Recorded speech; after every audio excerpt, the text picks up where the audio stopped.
예승아, 예승이 학교 아니야 여기 감옥. 감옥.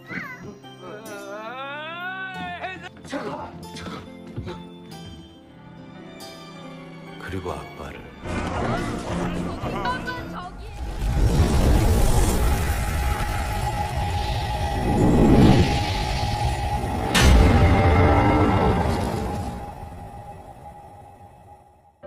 Lee Yong-gu adalah seorang laki-laki berusia 40 tahunan yang mengalami cacat mental sehingga kecerdasannya sangat rendah.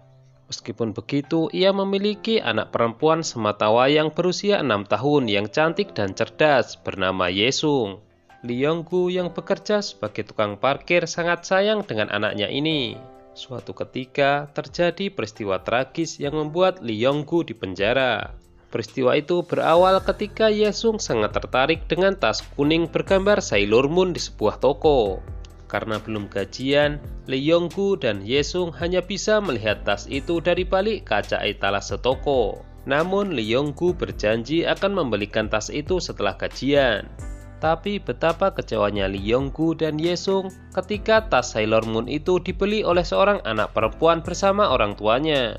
Karena sangat sayang dengan putrinya itu, Lee Yong-gu nekat masuk ke dalam toko dan meminta agar tas Sailor Moon itu tidak jadi dibeli.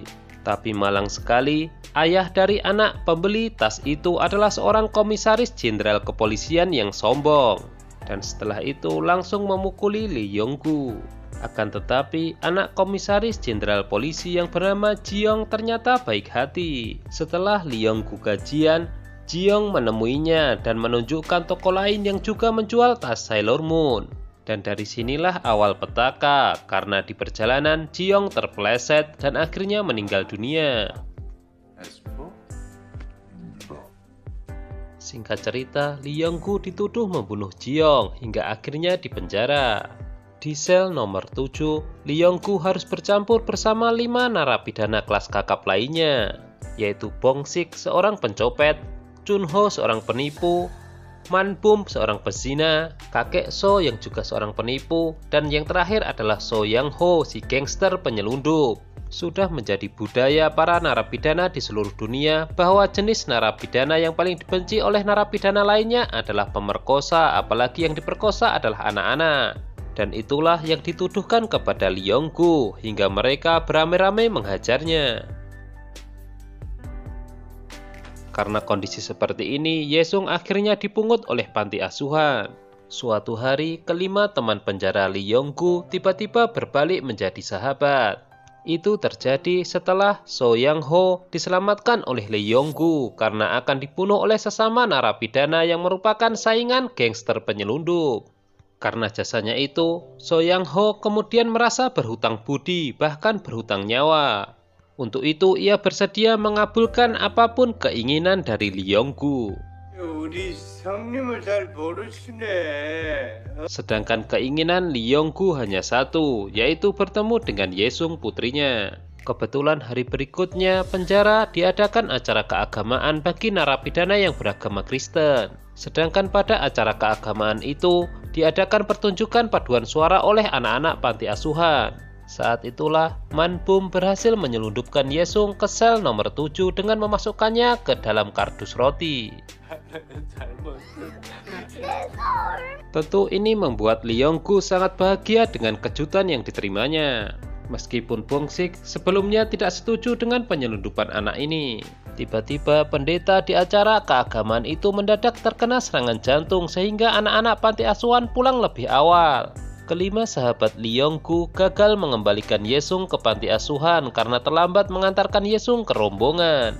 Karena bus yang mengangkut rombongan ternyata telah meninggalkan penjara. Dengan terpaksa, akhirnya Yesung kembali ke sel nomor 7 bergabung dengan mereka. Terdengar rumor jika 2 hari lagi penjara akan diadakan lagi acara keagamaan. Tapi kali ini perkiraan sahabat-sahabat Lee Yong-gu itu meleset. Karena 2 hari kemudian bukan diadakan acara keagamaan bagi narapidana beragama Kristen, melainkan agama Buddha. Akibatnya, Yesung harus tinggal lebih lama lagi di sel nomor 7. Tentu saja ini membuat mereka semua panik, sebab sangat berbahaya jika ketahuan. Tapi dalam beberapa hari itu malah terjalin persahabatan antara para narapidana di sel nomor 7 dengan Yesung. Sebab tanpa mereka sadari, para narapidana berusaha mati-matian agar Yesung tidak ketahuan para penjaga. Namun ibarat pepatah, sepandai-pandai tupai melompat pasti akan jatuh juga. Yesung akhirnya ketahuan juga oleh para sipir. Akibatnya, gadis kecil itu dikembalikan ke panti asuhan, sedangkan Lee Yong-gu dipindahkan ke sel lain yang lebih sempit dan tidak nyaman, yaitu ruang isolasi. Ditampakkanlah adegan yang sangat mengiris hati antara ayah dan anak saling merindukan. Selanjutnya terjadi hal yang tidak terduga, di mana salah satu narapidana sengaja membakar penjara. Si kepala sipir mencoba menenangkan narapidana itu agar tidak membuat kebakaran yang lebih besar. Namun itu tidak berhasil, justru dirinya yang terjebak dalam kebakaran tersebut. Beruntung ia diselamatkan oleh Lee Yong-gu, meskipun keduanya harus terkena luka bakar. Disinilah kepala sipir merasa berhutang nyawa kepada Lee Yong-gu. Yesung adalah gadis kecil yang sangat cerdas. Ia memanfaatkan gurunya agar bisa menemui ayahnya di penjara. Meskipun demikian, terjadi momen yang sangat memilukan, di mana waktu kunjungan habis hingga harus memisahkan antara ayah dan anak itu. Kejadian ini sendiri dilihat oleh kepala sipir. Ia dihantui masa lalu yang membuat ia harus kehilangan putranya. Setelah apa yang tadi dilihatnya, kepala sipir menjadi ragu bahwa Lee Yong-gu adalah tersangka pembunuhan dan pemerkosa anak. Yesung akhirnya jatuh sakit hingga akhirnya dijenguk oleh kepala sipir. Setelah kejadian ini, Yesung bisa datang ke sel nomor 7 kapan saja.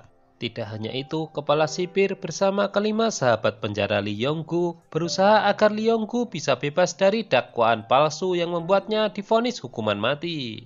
Kepala sipir merasa tidak peduli meskipun yang harus ia hadapi adalah orang yang tidak sembarangan. Perlu diketahui, pemimpin narapidana sel nomor 7 yang bernama So Yang-ho, si gangster penyelundup, ternyata buta huruf.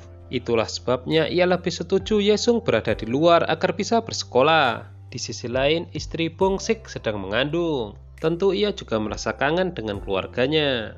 Kepala sipir memohon kepada sahabatnya agar diperlihatkan dokumen berkas perkara Lee Yong-gu.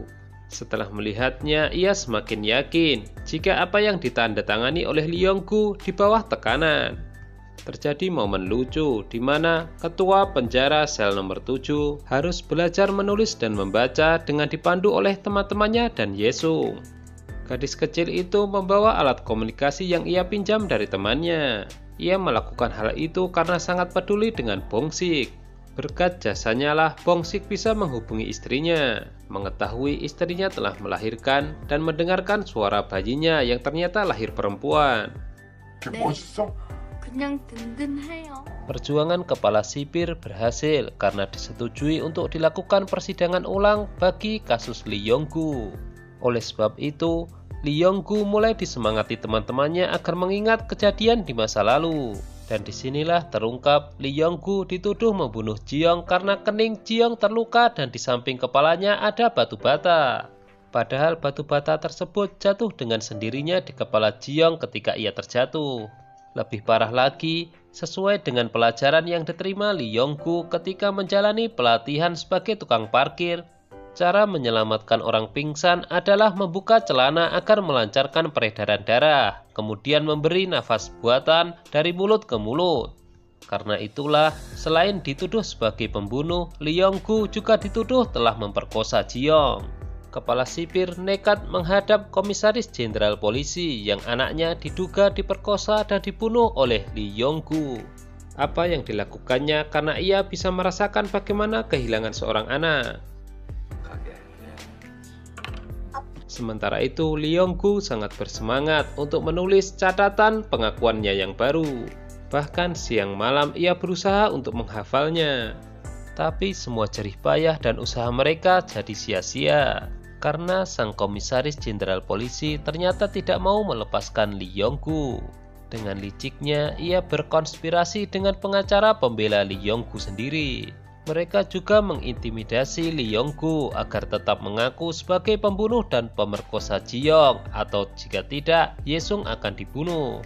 Karena khawatir dengan keselamatan Ye-sung, maka di pengadilannya yang kedua, Lee Yong-gu terpaksa kembali mengaku bahwa ia memang membunuh dan memperkosa Ji-young.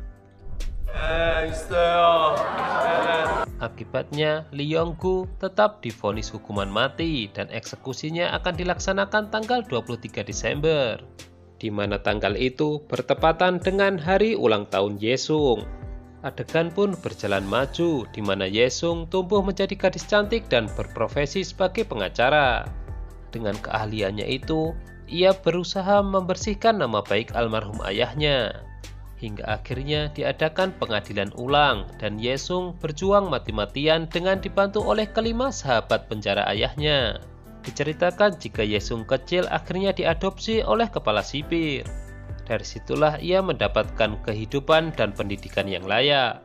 Di akhir film ini diperlihatkan hari-hari terakhir yang dijalani oleh Lee Yong-gu, di mana ia begitu sangat bahagia setelah membaca surat yang dikirim oleh Ye-sung. Begitu juga yang dirasakan teman-temannya sebagai seorang ayah. Meskipun begitu, ternyata kelima sahabat penjara Lee Yong-gu tidak terima dengan hukum yang berlaku. Mereka akhirnya berdiskusi, mencari cara untuk mengeluarkan Lee Yong-gu dari penjara. Lalu tercetuslah sebuah balon udara, di mana itu yang telah tergambar di sel mereka. Tanpa membuang-buang waktu, mereka berlima langsung mengeksekusinya secara diam-diam. Hari itu, penjara kembali mengadakan acara keagamaan untuk umat Kristiani. Sebelumnya, mereka juga sudah mengajak bekerja sama guru Ye-sung. Para anak-anak paduan suara diizinkan untuk menggandeng para narapidana. Mereka kemudian membawa anak-anak itu keluar gedung untuk melihat balon udara. Dengan begitu terjadilah keributan. Dengan begitu, mereka memiliki kesempatan untuk memasukkan Lee Yong-gu dan Ye-sung ke dalam balon udara itu. Setelah mereka masuk, dilepaslah tali pengikat hingga membuat balon udara itu terbang ke atas. Namun sangat disayangkan, tali pengikat tersebut tersangkut di kawat pembatas tembok penjara. Akibatnya, balon udara itu berhenti terbang dan hanya melayang tidak bergerak. Tepat tanggal 23 Desember, Lee Yong-gu dan sahabat-sahabatnya merayakan ulang tahun Ye-sung. Di situ, Lee Yong-gu memberikan kado tas Sailor Moon kesukaan putrinya.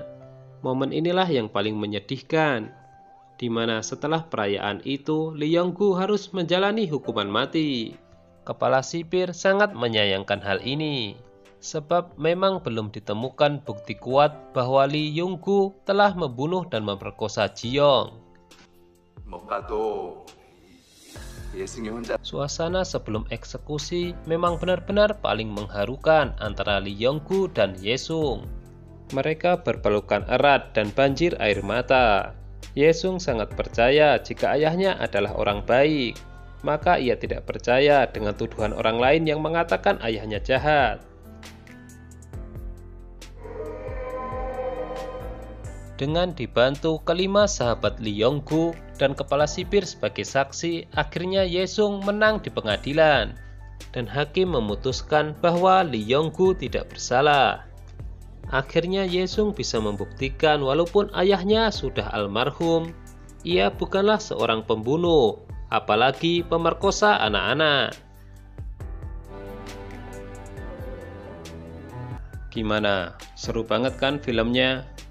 Jangan lupa tonton juga film-film yang lainnya yang tidak kalah seru hanya di Mail Channel ya. Terima kasih.